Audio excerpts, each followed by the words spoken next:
LeBron, do you find it odd that people are having such a hard time believing that you get tired? No, I don't know. It's never even a thought to come to my mind, actually. Brian, what's the biggest challenge, a short turnaround after a tough 7-game series? Just jumping from one team where you've prepared for them every day for the last 2 weeks, for 7 games, and not having much time to prepare for, the #1 team in the Eastern Conference this year. It's going to be a challenging turnaround for us tonight. So, we prepared some yesterday. We're going to prepare some this morning and just get into it. LeBron, they've been so tough in this building this year. How important is it for you guys to come out and set the tone early in the series? Listen, it's important to set the tone in any game. No matter if it's the playoffs or the regular season. When you're on the road, home teams get an opportunity to feed off their home fans, and most of the time, a lot of teams are much better at home than they are on the road. So you want to try to play well on the road, no matter what. LeBron, I know you're not paying attention to media and things of that nature right now, but the reaction to what you did in round one was pretty strong. That it was remarkable. Looking back, how do you feel, or what do you feel about what you did in round one, and can you keep it up? That's about what we did. I was just a big piece of the byproduct of us trying to help us advance. I just had a lot of things that I had to do, and to try to help our team win, and I was satisfied with the fact that I was able to go out and make plays to help our team succeed and move on to the next round, and that's the most important thing. As a group, where would you point to improvement that you guys had over the course of the first week? I just think our composure. Even from game 3 to game 4, in game 3, in the third quarter, they pretty much just took the game over and stole it from us. Game 4, the same thing happened again in game 4 in the third quarter, and we was able to keep our composure and in that quarter the right way and eventually win that game. And the same thing in game 7. Third quarter they came out and they fired off and they took the lead, and I think we learned from game 3. We was able to keep our composure, end up having a 2-point lead going into the fourth, and and then extending that to 10 at one point in the fourth. So. Like I always said, the best teacher in life is experience, and we experienced some adversity, and we was able to learn from that. Beyond basketball, one of your teammates, as well as DeRozan, and as part of this NBA mental health campaign, how important is that for you and your fellow players and people who watch this game? I think it's more important than everyone that's going through that particular state.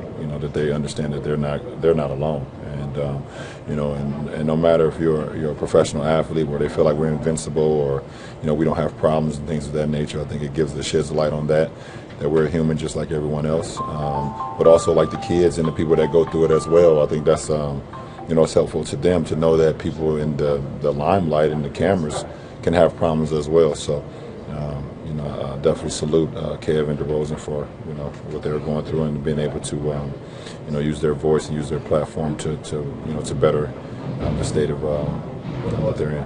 And how proud are you of players that are able to show courage to take on these issues and go public with it? I think it's a pretty cool thing. LeBron, you talked about fatigue after Game 7, and you obviously had some cramping issues. How are you feeling now?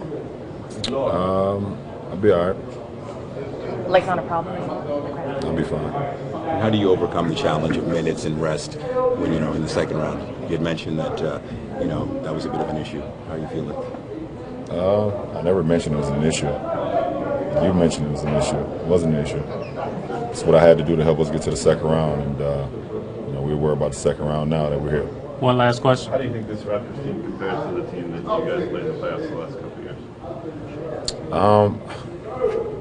years? Dave, you know me. I don't know about previous years and things of that nature. I worry about this present Raptors team that we're facing. They're the #1 team in the East for a reason. They are well balanced. We know the head of the snake is DeMar and Kyle, but they've added so many pieces this year that has helped their team be more complete. And obviously their bench is extremely well balanced.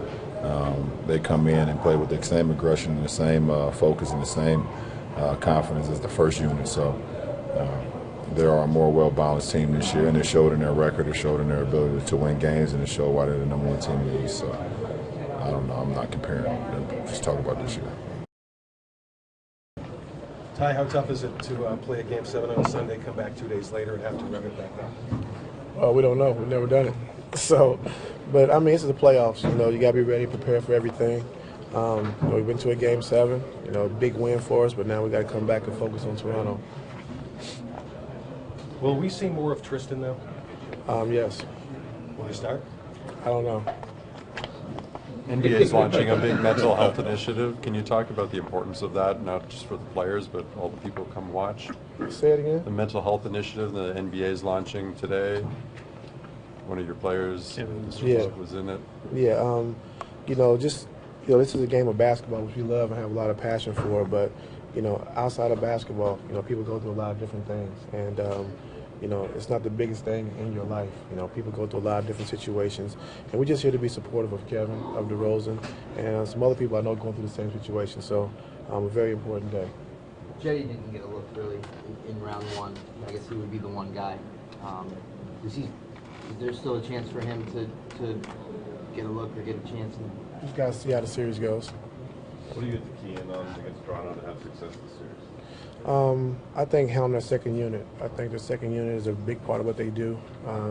They come in with a lot of energy. They score the basketball. They defend well. So we got to just be able to come out and just you know, hold that second unit down as best as we can. Coach, how much talk do you put in the regular season? What happened during the regular season?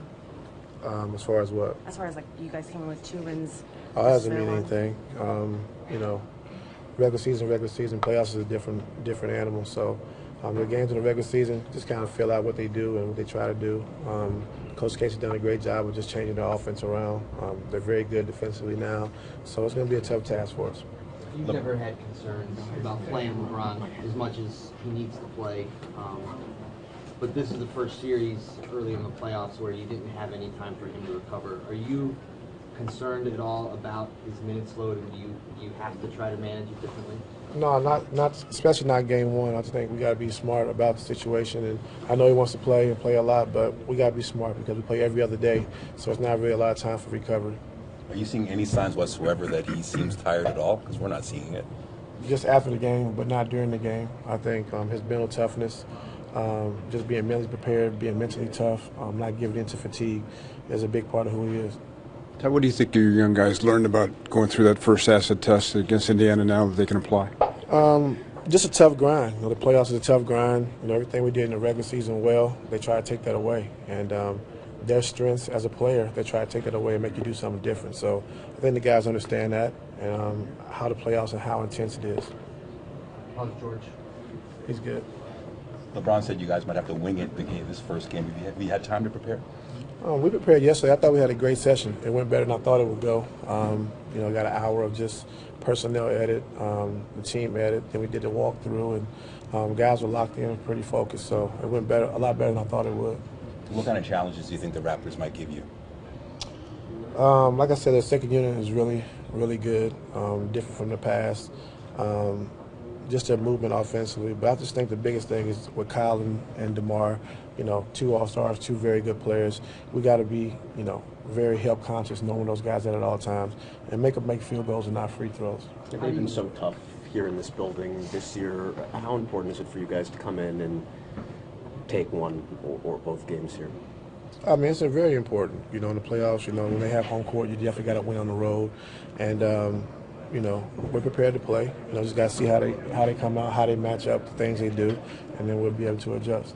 How much weight do you put on the success you had in the 2 home games going small? I mean, when we go small, I think it opens up the floor for us, you know, a lot, I think, offensively. And when we're making threes, we're a tough team to beat. So, you know, last series we didn't make a lot of shots. The shots we're capable of making. So hopefully this series we shoot the ball a lot better. One last one question. Is George still on a minutes restriction? I don't know until I see Steve. But if he is, would you kind of go with the same plan? I don't know. Come on, Marley, you too good.